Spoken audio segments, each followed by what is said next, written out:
The last time Southern California hosted a Super Bowl was back in 1993 when the Buffalo Bills faced the Dallas Cowboys in the Rose Bowl. Well, overall, the LA area has hosted 7 Super Bowls, not counting Sunday's game. And as organizers prepare SoFi Stadium for Super Bowl 56, we are reminded about the impact sports can have on our lives. Nikki K spoke with a woman who actually helped bring the big game back to SoCal. Nikki, how did she do this?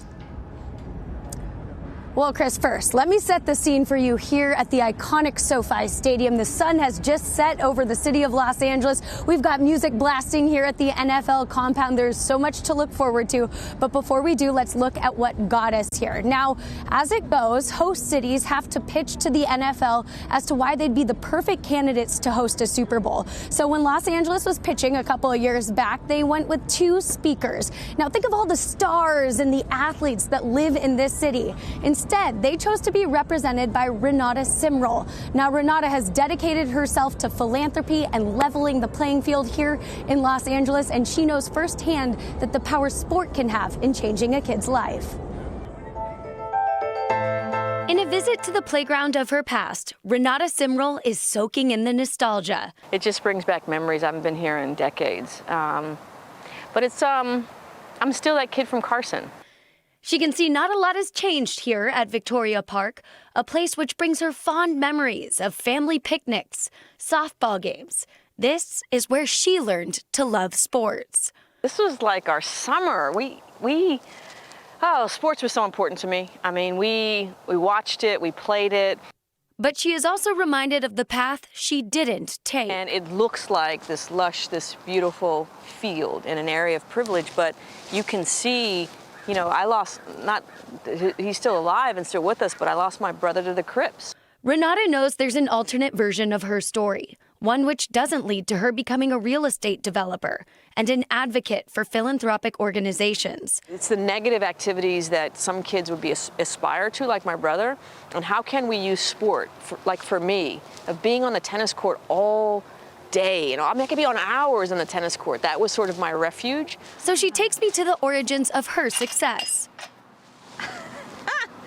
Wow. Sports kept her out of trouble. Here on the tennis courts of Victoria Park, Renata learned drive and discipline. It's pretty awesome.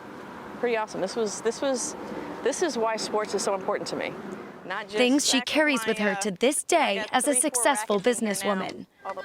You know, this is it just brings back memories. I think I always feel like a little girl. The joy remains, but Renata's playground has grown over the past couple of decades. Now, her mission as head of the LA84 Foundation is to bring that very same joy to kids all across Southern California. The underlying goal is to make sports accessible for everyone. Includes our focus on building a movement for play equity. Whether it's breaking ground on new fields or supporting hundreds of nonprofit youth organizations, Renata has planted herself in the landscape of LA sports, a passion which culminated her pitching to the NFL Super Bowl committee, why LA, a city of dreams, would be the perfect host. Today, we're saying indeed that champions live here. But no matter what stage she sets foot on, she remembers what drives her at the ground level. You know, it's this experience, you know, makes me a better philanthropist. It makes me a better CEO. Because I'm that kid. I'm that kid that we're trying to help. You're in the wrong spot. Now, she's determined to elevate the playing field for all of LA. Champions indeed live here. Now, Renata was also one of the figureheads in charge of picking the 56 champion organizations that were awarded funding by the NFL Legacy Program, because every Super Bowl that comes to a host city tries to recognize organizations, nonprofits in the community, really putting forward the best foot to represent the city. So she's got her fingerprints all over sports and hopefully impacting a brighter future here in Los Angeles, guys. All right, a kid just helping other kids. I think our Nikki K has a little bit of that in herself. Thank you so much, Nikki. Thank you. Well, look, the Cincinnati Bengals are